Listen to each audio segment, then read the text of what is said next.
Hello guys, আজি আকলৈ আহিছোঁ নতুন ৰেচিপি লৈ কিনে এক্সপ্লোৰিং ইণ্ডিয়ান ফুড চুৰাপ এপিসোড 5 ত আপোনালোকে কমেন্ট কৰিছিল যে অসমৰ ৰেচিপি লাগে অসমৰ নাম্বাৰ 1 হৈছে কি জানা গাইস পইতা ভাত সো বলুক আজি পইতা ভাত বনাও এই চবলে ভাতে পানী মিক্স কৰি থৈ দিয়া আছে পইতা ভাতৰ কাৰণে সবতকে বেছি ইম্পৰ্টেন্ট বস্তু হিতে আছে বটা তিল লৈছে জ্বলা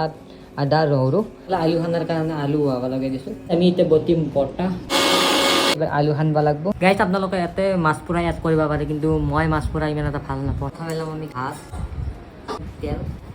নিমখ খাৰ এইটো জানে আমাৰ খাৰ খাওঁ অসমীয়া বুলি নকয় এই কাৰণে খাৰ তিল বটা এনে হৈ গেল আমাৰ ৰেডি পইতা ভাত গাইস আগত দিনো মানুহ এক কাইয়ে মাৰি কিনে ধান ৰুবা গৈছিল দিনটো এক কাই খাই কিনে থাকতে পাৰছিল কেনে এটা মাল হ'ব লাগব এইটো